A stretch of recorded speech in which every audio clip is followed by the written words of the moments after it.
Hi, I'm Rick Conlow.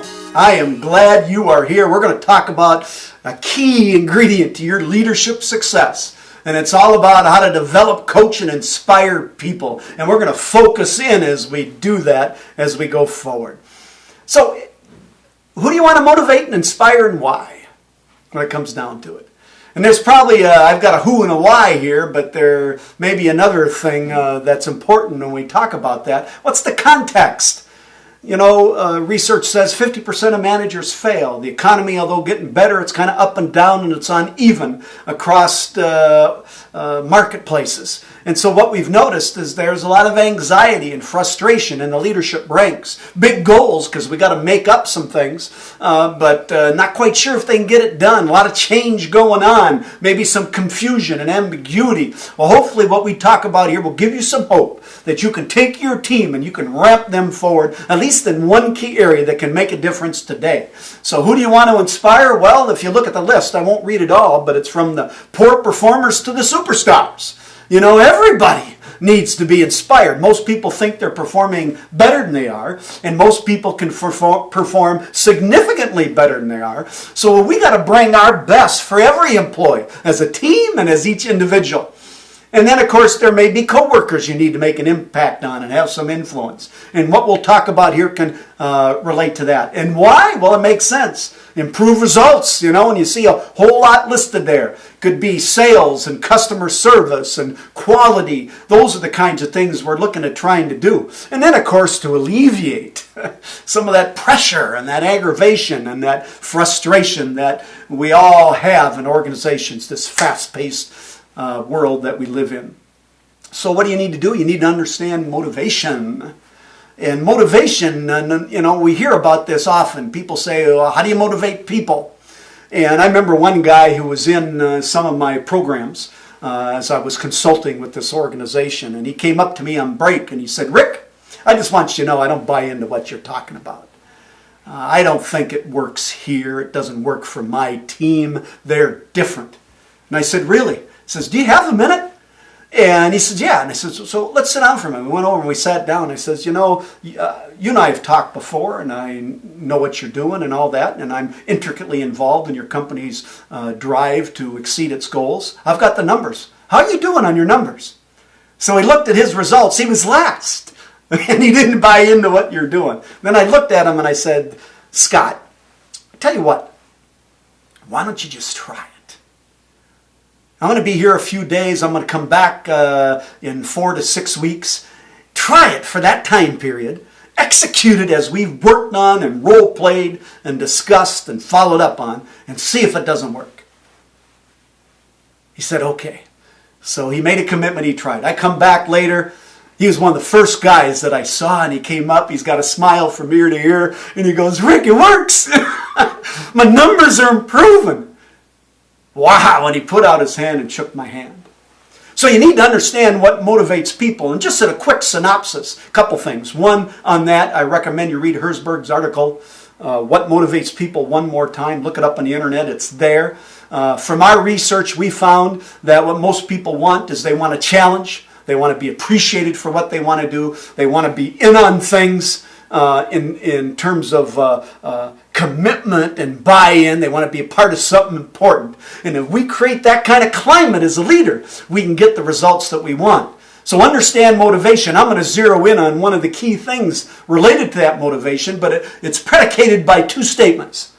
Give other people what they want, and you'll get what you want. Help other people be successful, and you'll be successful. Notice how they're said. It isn't be successful by helping others. It's turned around. First you focus on others. Then you get what you want. It's kind of that servant leadership approach. Other focused, not selfish focused. So it begins with the high performance formula, which we have in our book, Superstar Leadership. In the details of it, I'll give you the high points of what it is. High performance is clear expectations times competence, commitment, and a supportive climate. So clear expectations. Your people need to know their goals. They need to be in writing. You need to talk about them. You need to know what's most important. In organizations that have lots of change, you need to be able to clarify what's most important for them and focus on that related to their goals. And the action steps to back it up. Competence is make sure that you have ongoing training opportunities for them. Use your HR training group greater than anybody in your company. And if they're not giving you enough, learn how to do it yourself. We teach people how to do that in our book. Get the resources, we give them a framework, and train them yourself. Commitment, that's the coaching process to build people's emotional involvement in what's going on. Appreciate your team. And a supportive climate is, your employees should feel like champions when they walk into where you work. I don't care if it's nonprofit, government, or private profit-making organization or a public one. They need to feel like champions, that we're doing something that matters. We're at the top of our game. And they get that because you treat them that way, with the recognition, with the listening ear, with the input, with sharing ideas, which keeping them informed of what's going on. A variety of things that can make a difference related to that. I'm just laying the foundation. So how do you motivate? Know people's personal drivers. And I'm going to share with you 4 of them that with slight adjustments in what we do, we can make a huge impact on a person's effectiveness. And this is going back to what I just talked about. Help other people be successful, you'll be successful. So when we relate to people, we need to relate to them in that manner. Now, keep this in mind. These are little things that I'll talk about that you can do based on the type of person you're dealing with. I learned once that small things done consistently in strategic places creates major impact.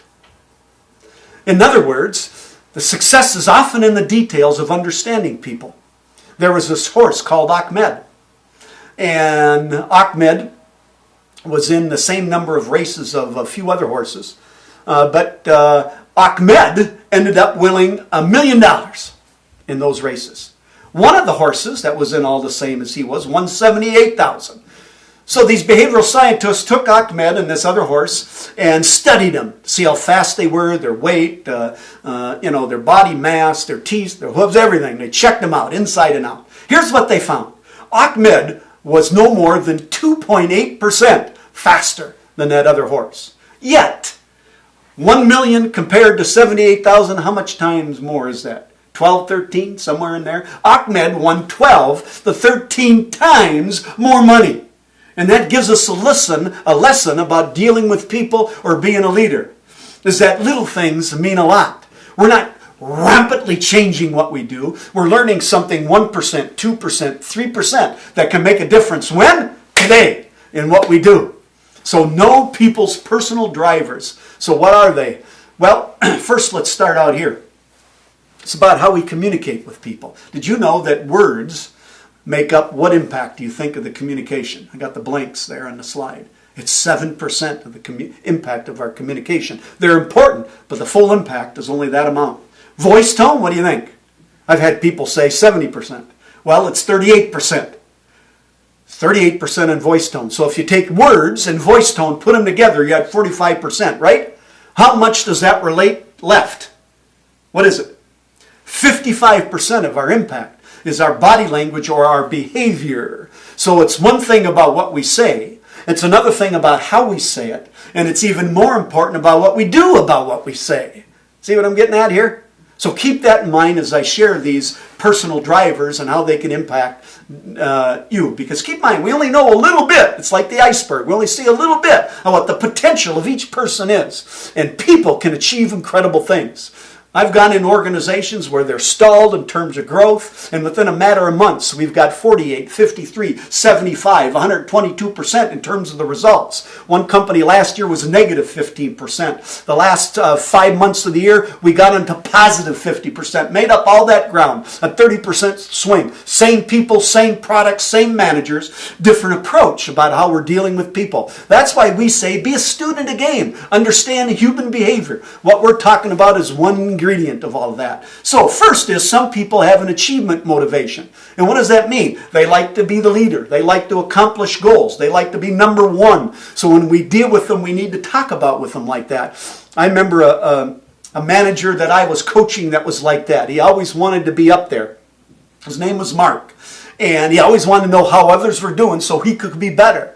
So when we communicate with them about that, we want to talk about those goals. We want to act like that in terms of dealing with them. You see what I'm talking about? Rather others, where that isn't important, we talk about something else. But because I use those kind of words, and I expect him to do that, and I take that sense of urgency in terms of achieving the goals, Mark always did better. If he was behind, he got ahead. Then there's the affiliation motivation. People like that like to talk. They like to communicate. They like to visit about things. So we talk to them about that. Whereas an achievement, it's about results and goals. Here, it's about social interaction. Tell a joke or two. Take a little time. Go out to lunch. I remember a customer I had. He always wanted to tell a joke. And so I bought him a joke book. He loved me because of it. And so it's that kind of thing. We need to be able to relate to the kinds of things that they're into. Slight changes in words, slight changes in voice tone, slight changes in how we say those things can make that kind of impact. Then you've got those power and influence. Boom! They want to be in charge. They don't want anybody messing with their space. I remember one customer or person I dealt with always would go, boom! And so I caught myself over time. Not that I wrote it down on a sheet of paper and said I need to do it. I'd say, boom, when talking to him. He loved it. Little things like that make a difference. And we talk about how what they do can set them apart. How what they do can help them make a difference. So when we do that, they feel better about whatever goals or plans or problem we're working on. You see what we're doing here?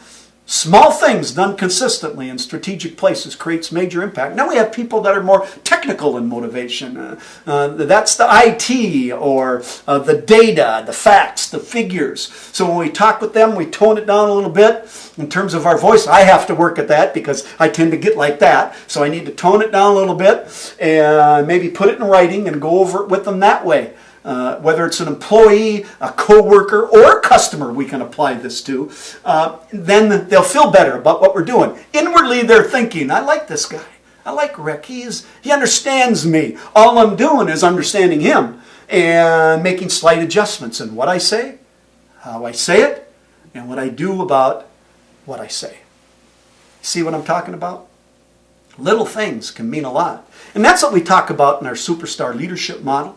It's not everything about what there is in leadership and management. It's the key things in these 9 key drivers with the bottom line of trust, credibility, rapport, honesty, or you could say integrity, what we do, and having a sense of passion about being excited. I don't know about you. I've been in businesses lately. It's like being in a morgue. Everybody's so quiet and frightful about saying things.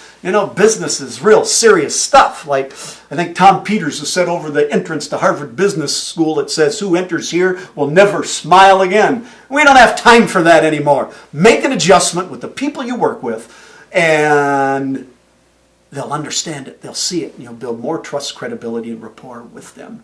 I have this dream that soars on the golden wings. I visualize your achievement, your legacy that sings. I do not know all about your awesome goals or your persistent efforts to raise the bar. I only know you can be the best, if not a superstar. Thank you for coming.